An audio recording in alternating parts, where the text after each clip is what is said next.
the summit. Moving ahead, right now I would like to invite upon stage Mr. Varun Aggarwal, the co-founder of Aspiring Minds, to make a presentation on the annual report, National Employability Report for Engineering Graduates 2011. Mr. Aggarwal did his master's in electrical engineering and computer science at MIT, and during his graduate studies, he worked on developing and applying learning and optimization techniques to a variety of real-world problems, such as circuit modeling and design, parallel processing, and network coding. While at MIT, he founded the MIT India Reading Group, a platform for collaborative research on India-centric issues. In 2007, he co-founded Aspiring Minds, a standardized assessment company, to foster greater equity in the Indian employment market. Aspiring Minds MCAT, a standardized test similar to GMAT, provides a benchmark for employers to evaluate candidates for hiring. May I please invite Mr. Varun Aggarwal upon stage for his presentation.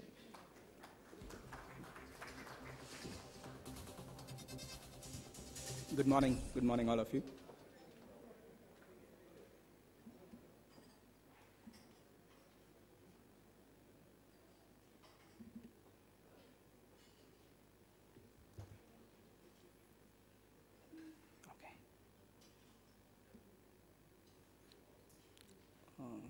Can we switch to the, oh, excellent, thank you.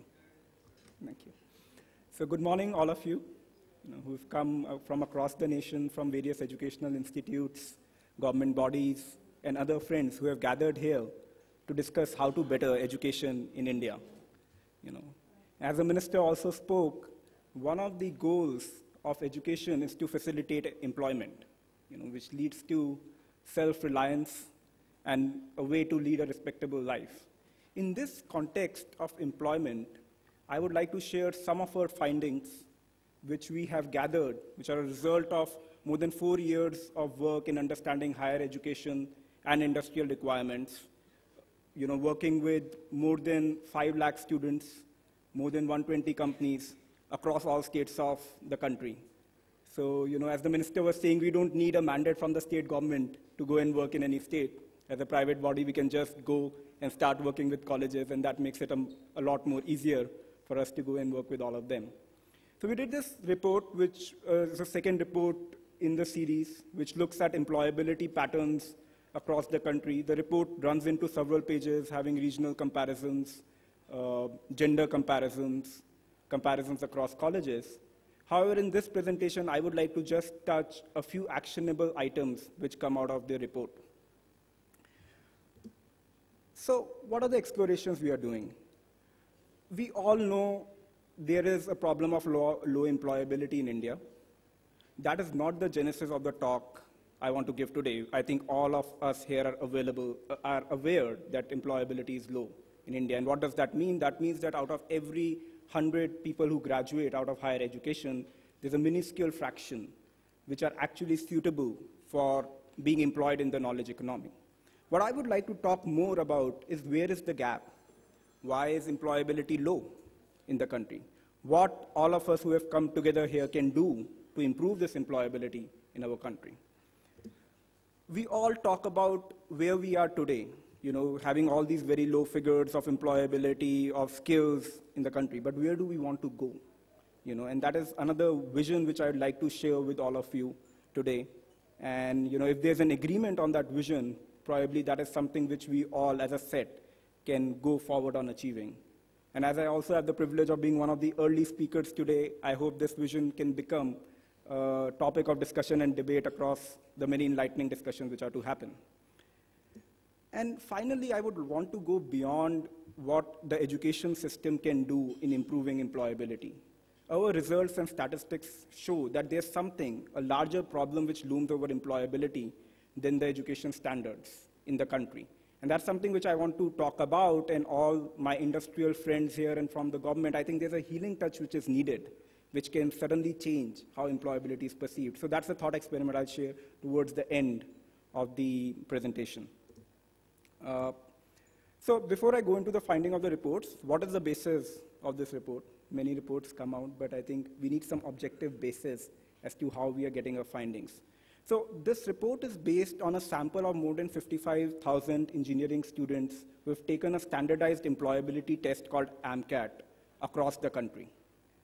All these students took the test under a proctored environment to get an understanding of their employability skills, their strengths and weaknesses, and to get into a database to get job opportunities. So this is spread across the whole country, all Indian states, more than 1,200 colleges, and a stratified sample was built out of that, which represents the population diversity in the same proportion as it is in the country.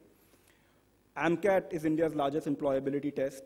More than 6.5 lakh students have taken this test to judge their employability, understand their fitment in various sectors as IT services, IT product, in the MBA domain, in customer service roles, operation roles, sales roles, so on and so forth, and for graduates in various other roles. There have been more than 120 companies who use this test as a way to recruit and assess students for recruitment.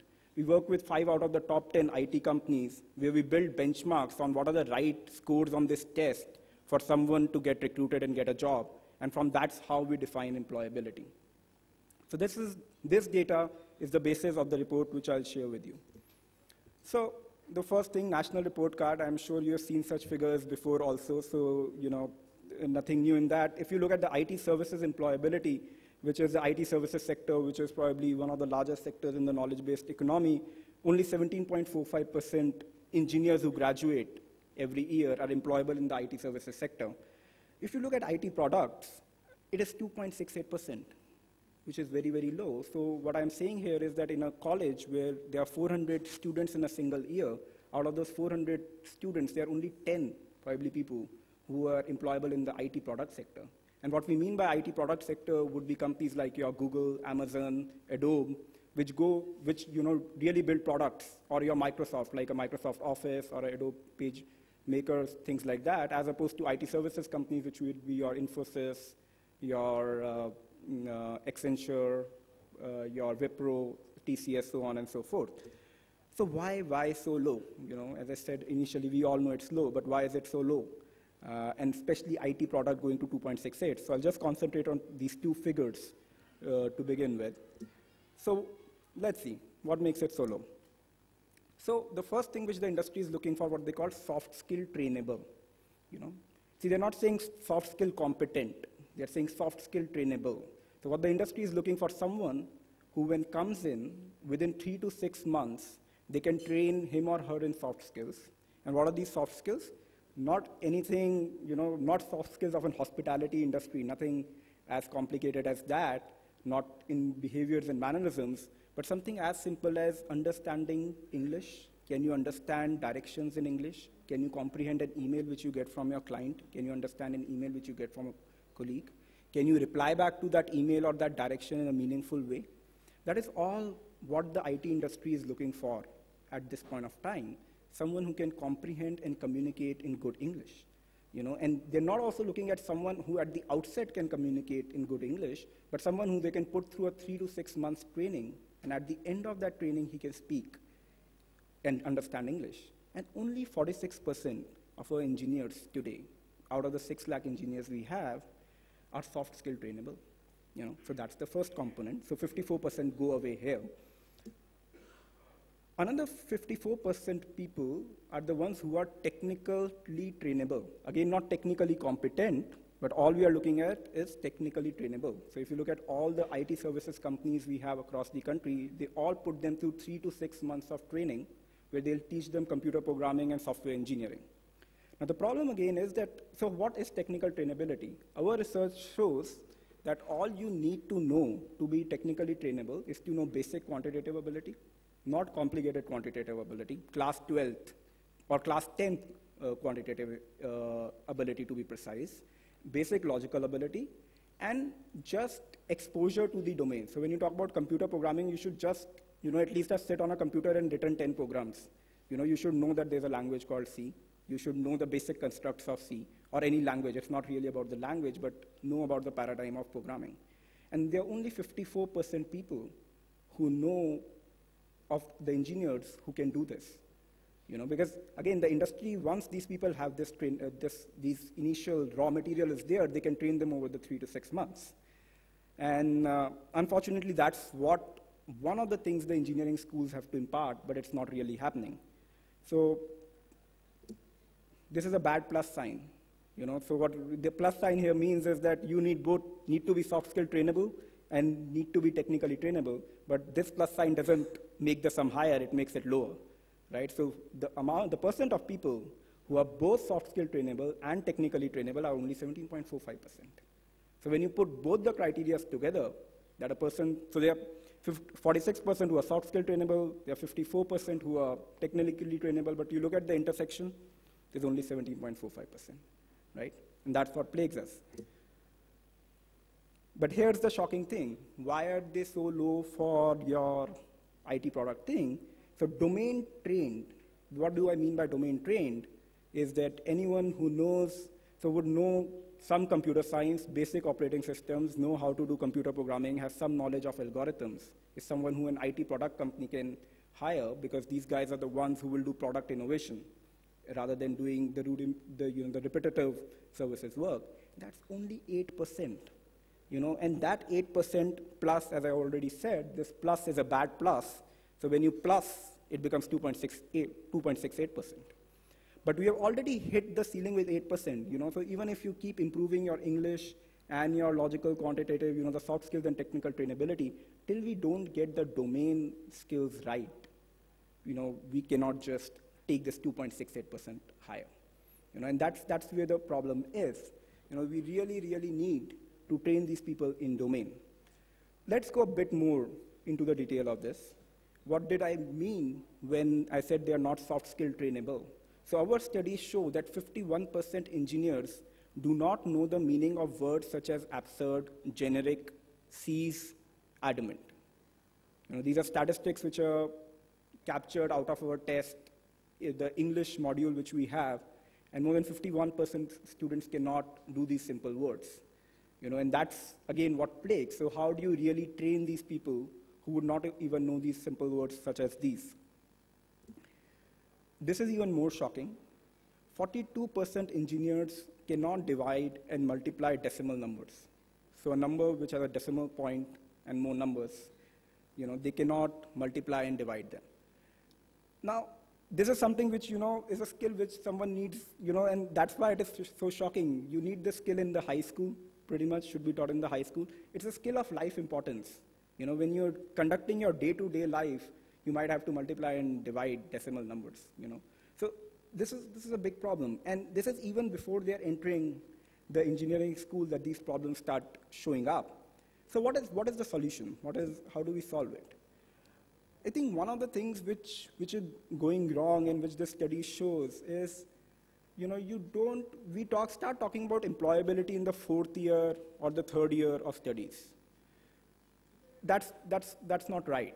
We just discussed that more than only 17% are technically trainable. 17% are people who are technically and soft skill trainable, right? If they don't have these skills at the outset, when they join the engineering college, the 4 year of engineering education investment you are making on them goes for a toss. They cannot learn, right? Because they can't understand basic math.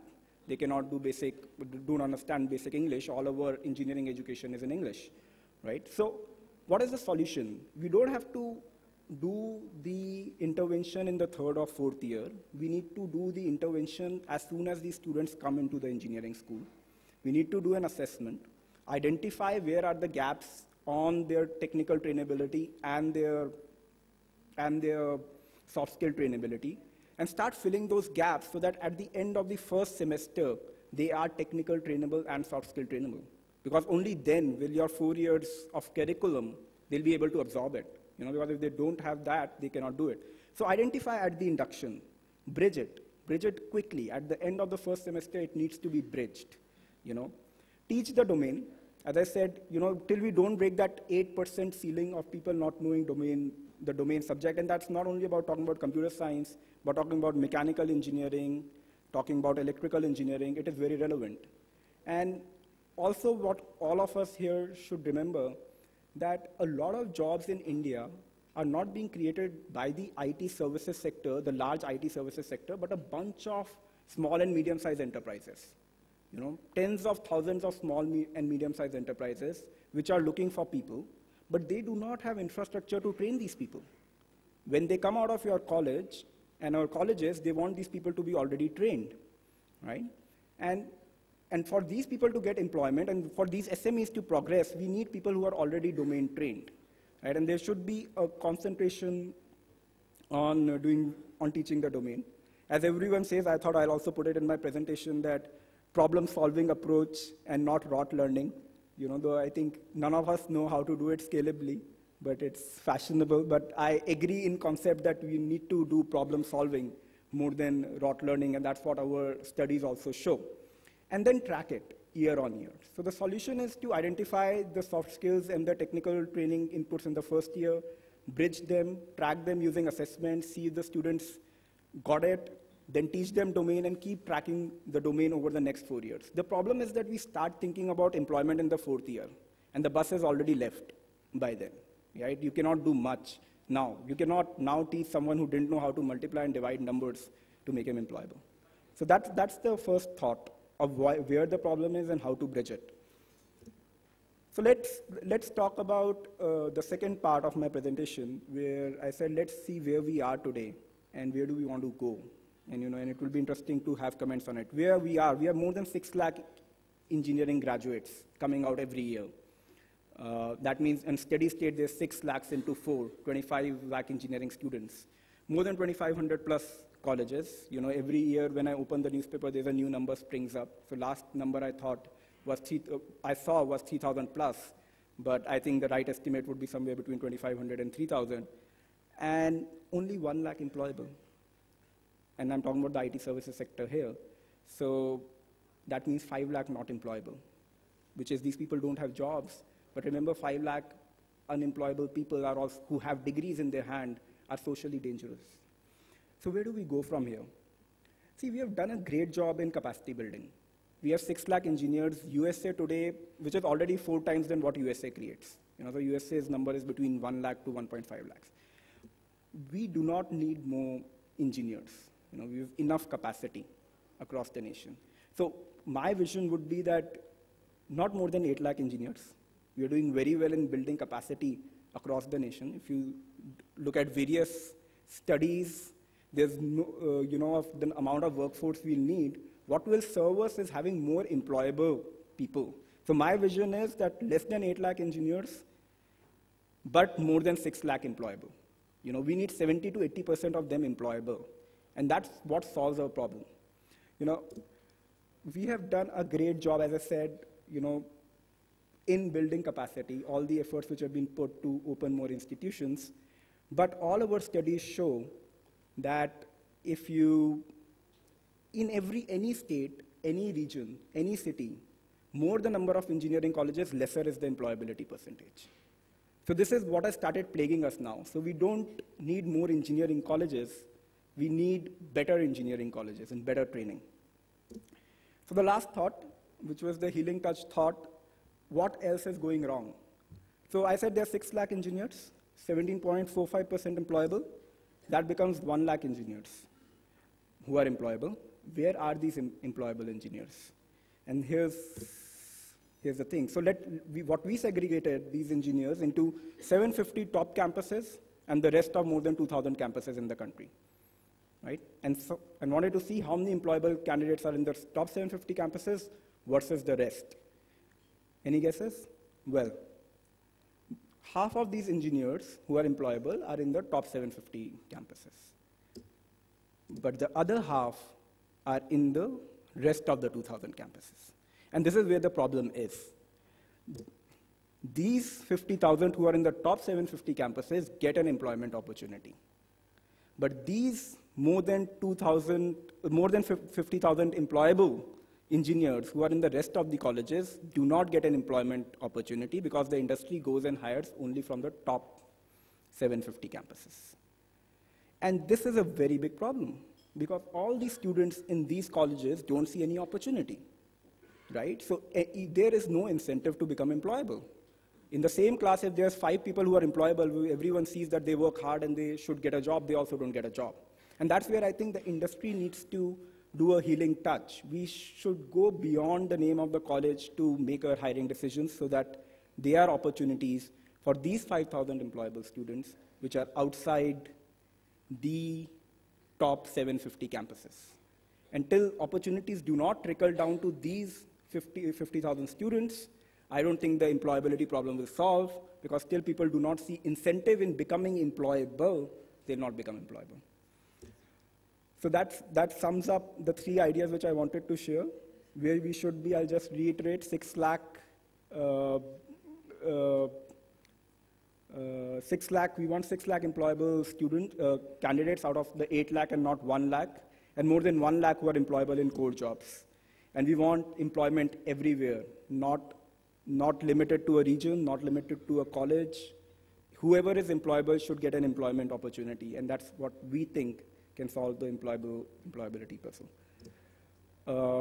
Thanks everyone for your time. You can collect an executive summary of the report from our booth out here, and you can write to National Employability Report, that is NER 2011@aspiringminds.in for the full report.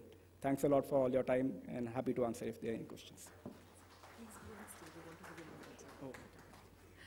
Well, thank you so much, sir, for the presentation. I'm sure everybody is having great insights into the presentations you made. And on behalf of Network 18, we would like to extend a small token of appreciation to you. Please accept the same.